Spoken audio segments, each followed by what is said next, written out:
I'm Alexa Levey, and I am a assistant professor at the Yale School of Medicine, Interventional Radiology. I am 5 years out of training, and I am here with Dr. Laura Findeiss. Hi. You want to? And this is our first, I think I would say, mentoring and WIR session. A little bit of a clunky start because I have absolutely zero ability to do anything technical other than with my hands in the IR lab. So luckily we got some help with this. So Laura, thank you so much for being a part of this conversation. Yeah, thanks for inviting me. Be And interesting to talk. I think everybody already knows you, but why don't you tell us a little bit about yourself and where you are now? Sure. Yeah, well, I'm an interventional radiologist. You are. Wow.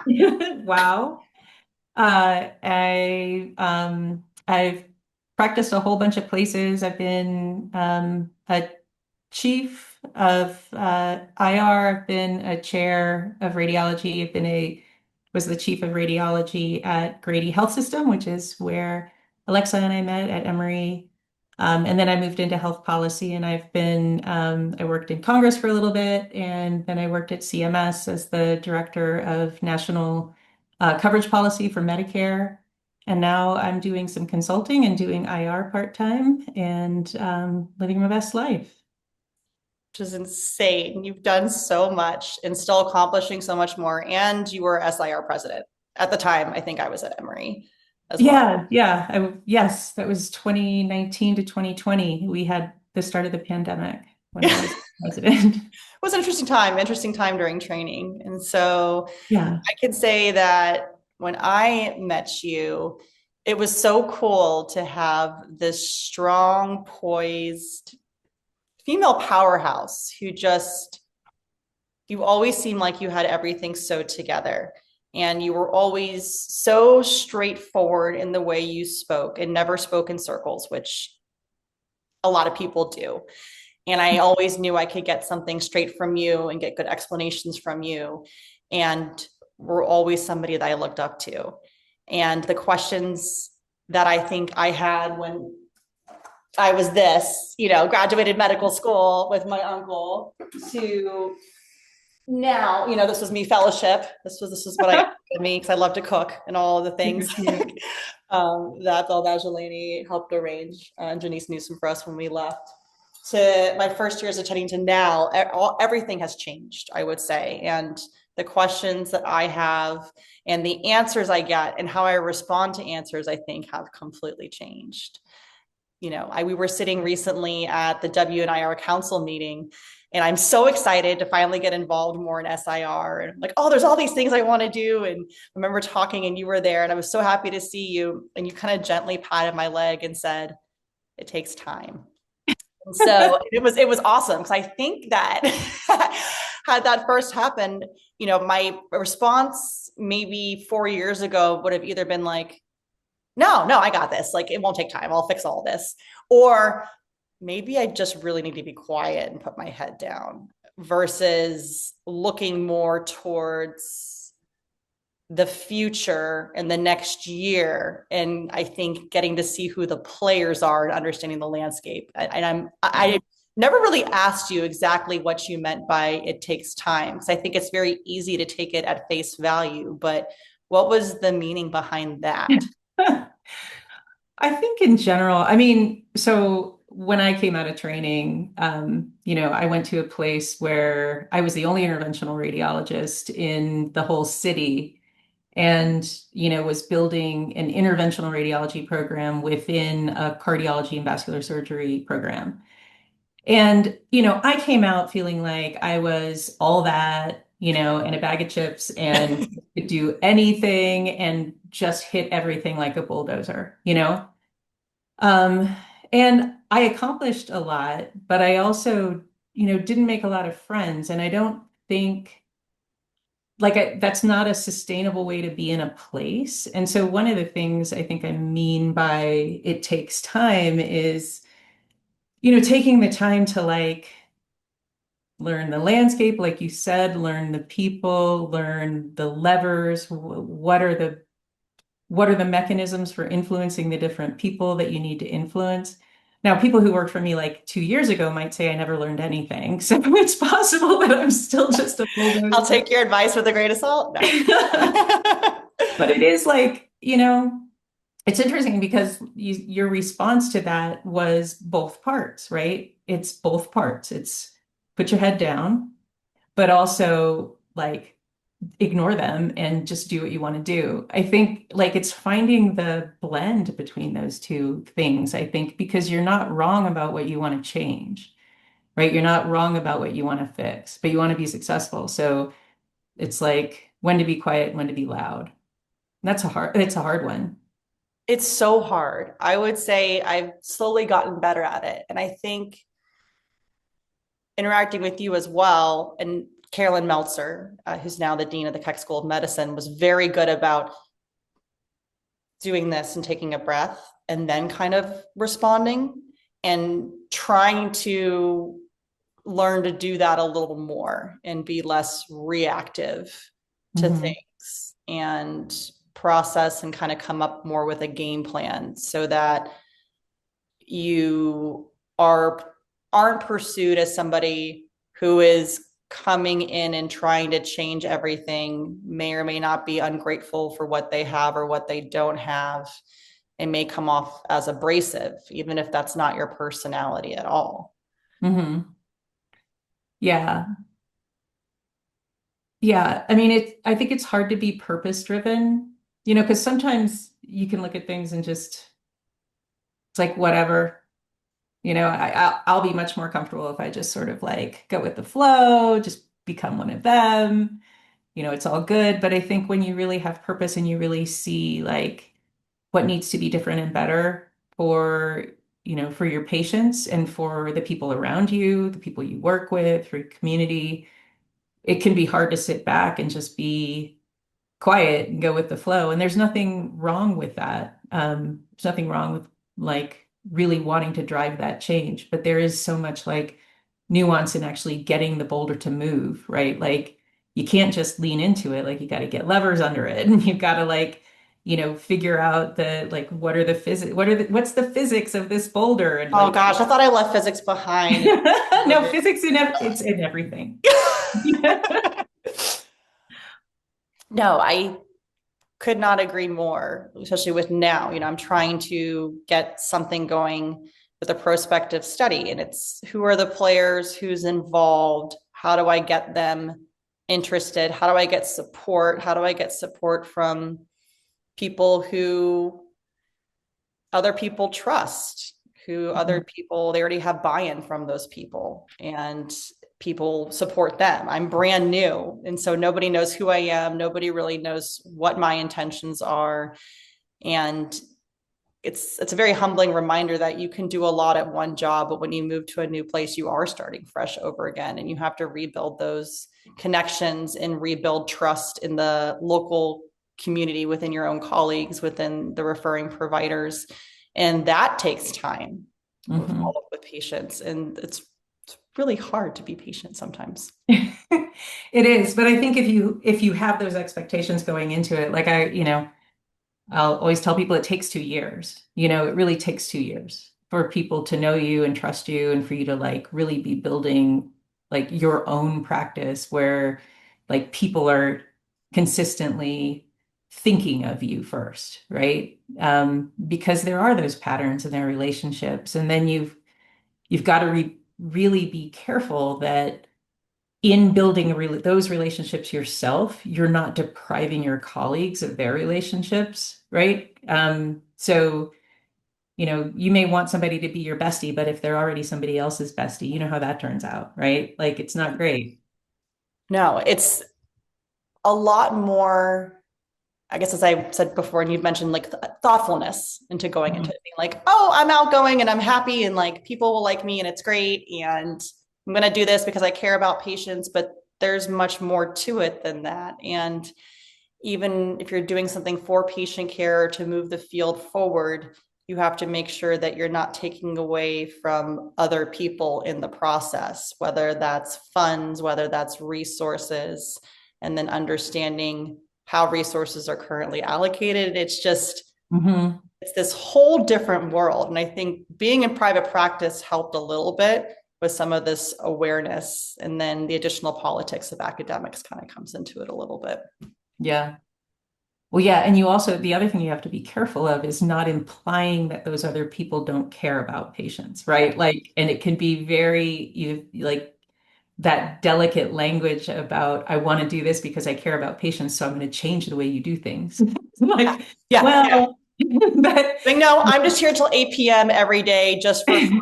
And that's what I do because I like to stick things. I don't think anybody. Although sticking things is fun. It's a lot of fun. sticking things is fun. Yeah. And new cool procedures. And so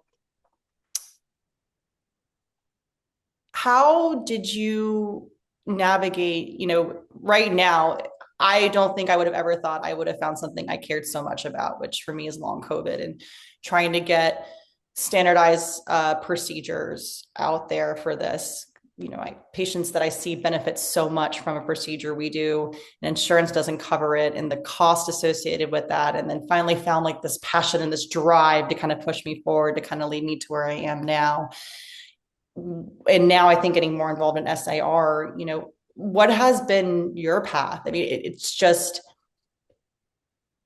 you seem like you've done so many things. Was it a same kind of thing that you found a passion and then an opportunity presented itself and you kind of, just followed that and one thing led to another and you're president of SIR and, chief chair and, all these wonderful things and then getting involved in government? Like how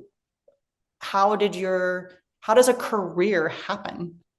Yeah, isn't that funny? A career only happens like in retrospect, I think. Like there is no pros. Well, I mean, I'm sure there are people who actually have like eye on the prize and that's what they're gonna do, and they're just gonna like never deviate. But I just don't think life works out that way. I mean, I hope it does for some people. I'm glad it does for some people. But I think, when you think about like what you wanted to be when you were 10 years old versus like what you ended up doing, I think all of us, that is our career, right? But you only understand how it's going to be like once you can look back at it and be like, oh, that connected to that, connected to that. Uh, yeah, I don't know. I mean, a lot of it was like really accidental. Um, I went into surgery. I did that for a couple of years. You were a Just surgeon? Yeah. Well, no, I mean, I did 2 years of residency in surgery. Thought I was going to do that. And then was like, it's not for me. Honestly, I thought it was kind of boring. And like, it's not super creative, like once you learn how to do the operation, you know how to do the operation. And then like, that's how you do the operation. I was like, oh, I don't know about that. And then people were mean and, I was kind of miserable. And so I quit. And then I worked for a year in rural emergency departments in Tennessee, in East Tennessee, just like as a GP in the ED.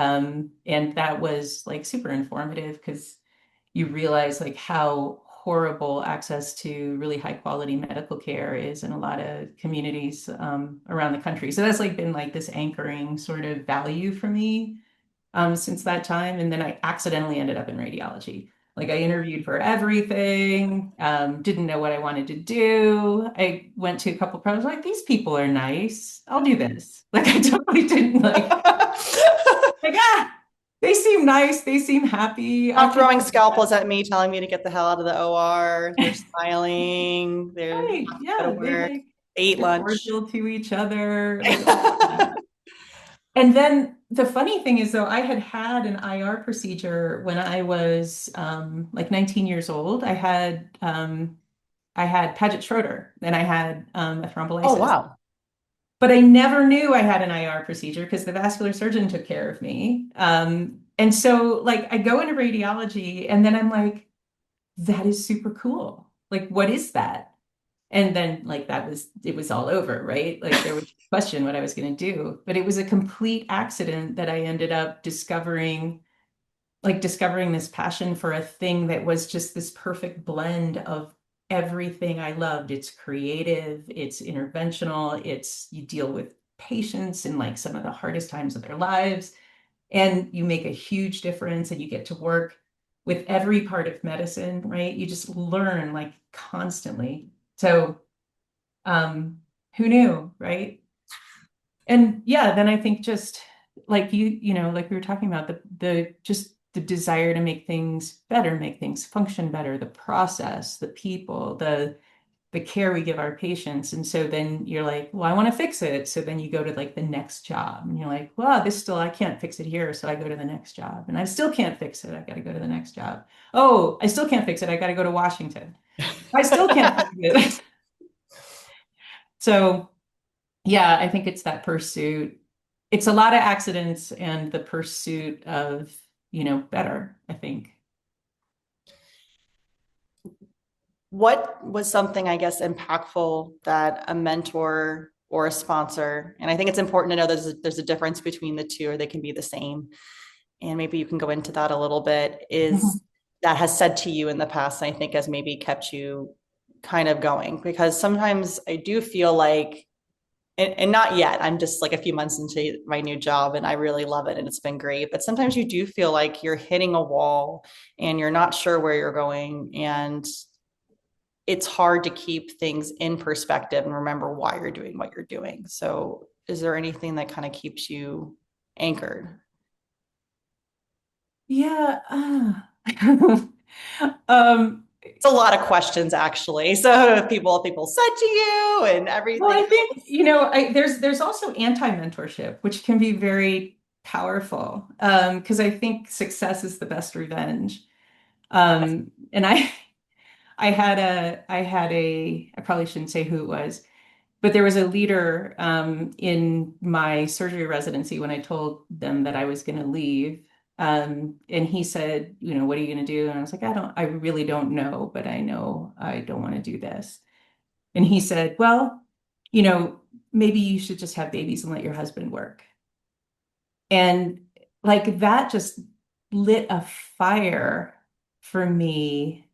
And there are other little Wow. things, right? Little things that you're just like, I don't believe that about myself. Not that there's anything wrong with having babies and like being at No, home, except would he say that to a man? Are you going to be a stay-at-home dad and do all that as well? There's, but it was meant as an insult, right? Like it was a meant as a like you can't get your act together. And it just like it was one of those things that I think really pushed me along. The thing that's really incredible is like 15 years later, I ended up working with him as a peer. And that was like truly amazing. Like having that experience of like proving that thesis wrong and being able to like just in a very quiet way confront how much of a mistake that was. But I've had so many people, yeah, so like mentorship versus sponsorship. I've had so many people like just be available to offer me opportunities. And people I think of are like Tori Andrews, Scott Goodwin, people that I worked with who I reported to, who just let me know when there was an opportunity and just encouraged me, and gave me the faith to believe that I could do that. And I think that's a lot of like just saying to somebody, why don't you apply for this? Or why don't you, there's an opening on this committee. Why don't you, try to get on the committee? Or it's like, oh, am I ready for that? I didn't know I was ready for that. Okay. a lot And of imposter syndrome. I find that I have it a lot, with some of the things, and it's just like, am I really meant for this? Am I good enough to talk about this at this point in my career? yeah, and like everybody has that, right? Like everybody's got that little like, should I be out there like talking about that? Well, maybe not everybody, but like I think most of the people Yeah. I know would acknowledge that they do. But yeah, it really helps if somebody says, I think that you can do this, right? Somebody who knows you, who you trust knows what your capabilities are. I think that's really good. I think I've been fortunate to have you, and a lot of people from Emory, Bill Magdalene, Zach Burku, Nima Kakabi, David Hmm. Prologo, Juan Camacho as well, reaching out to people, really been helpful. Mary Constantino, more recently, has just been so incredible. And everybody just kind of, I think, checking in and making sure things are okay and that opportunities are available. It's definitely challenging, I think, on multiple levels, and it doesn't get any easier. I think starting off as the only, bring back a little bit to being a woman, a female in IR, is the only female resident at Emory out of like 16 residents, and then the only female fellow, and then I was the only female in my first job, and then my second job, the only female, and now there's more, which is great, and I wouldn't say I felt any less supported. I had amazing colleagues, and that support was there, but the perspective on some things is different. And I remember one of my colleagues telling me, I'll never understand what it's that feeling as a mother when you have to rush home to your kid. Like I know my wife experiences things differently than I do. And Hmm. I will never understand that or understand processing what it's like to have a special needs child and how men and women just internalize and process things differently. And I'm really grateful to him for that. Roderick Zavanjanja, I remember, I don't know if he remembers talking with me about that, but that was such an insightful thing that I don't think many of my male colleagues I've had in the past necessarily will be like, oh, okay, and kind of touch Hmm. into that. And so I've been very grateful to have opportunities and other things presented. But it's definitely been a challenge and a balancing act. I mean, how do you and did you do it? Like you just were always so put together and, flying out for this meeting or that meeting and then running Grady, which is very unique in its own right. And always in the moment. I remember there was a patient when I was with you who was in hemorrhagic shock, and then neurosurgery wanted to place an EVD. I don't know if you remember this, but it stuck out of my mind. And you're like, no, like he's bleeding to death. Like we have to take care of this. And they just need to come here and do the EVD on the table. We don't have time. We don't have time. And they brought the patient on the table and they literally were doing an EVD in the angio suite while anesthesia was setting up. And then you were just very quickly getting access. And it was just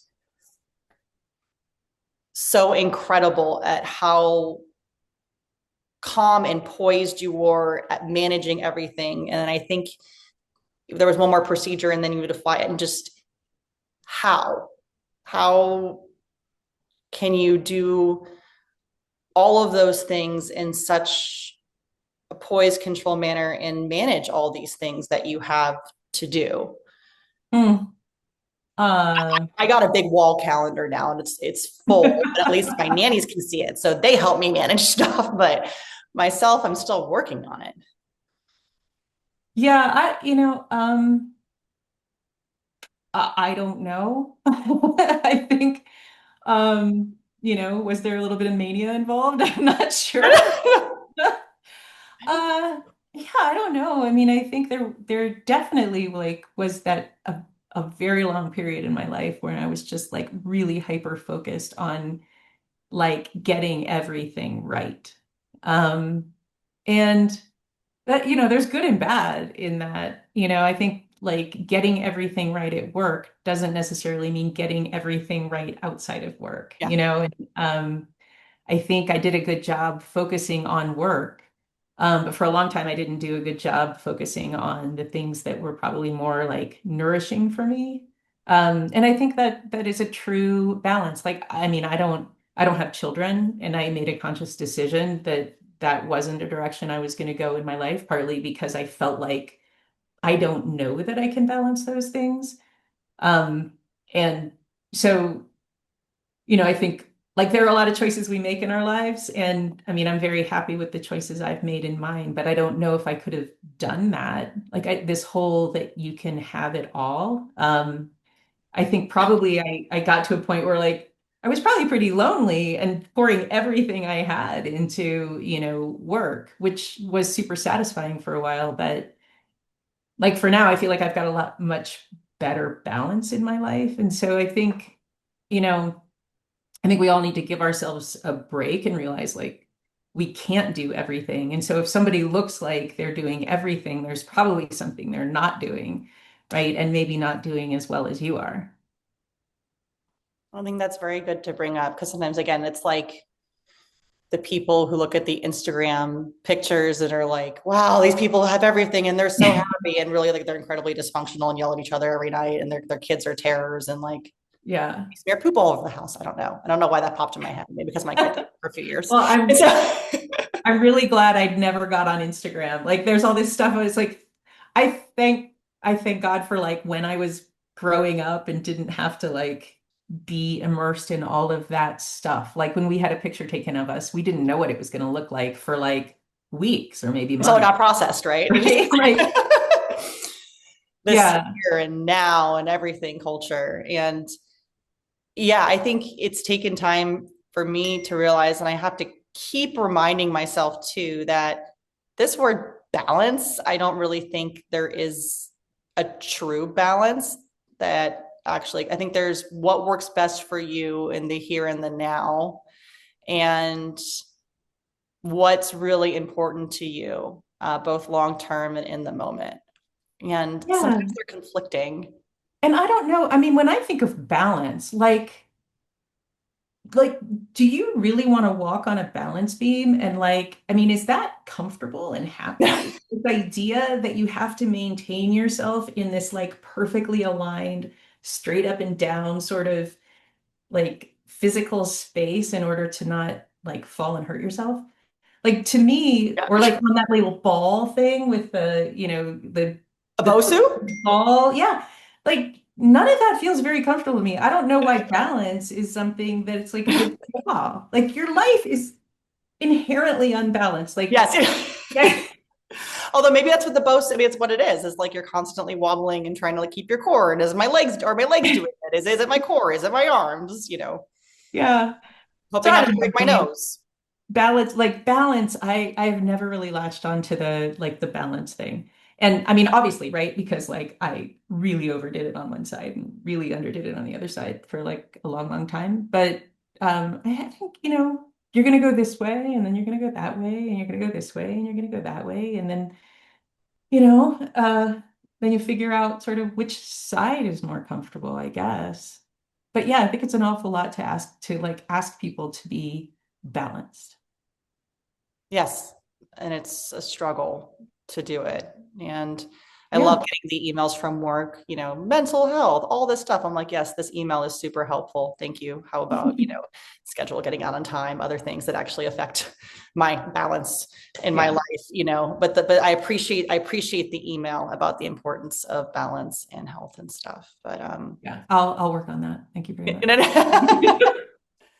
um, Laura, this has been amazing. And I'm so happy that I got to reconnect with you. I really, we didn't get to work together a ton, but the times we did at Emory was so impactful to me, and just how calm and humble you are. And I really admire you and look up to you. And I hope we can always keep talking. And I think it was so cool when I bumped into you again at SIR.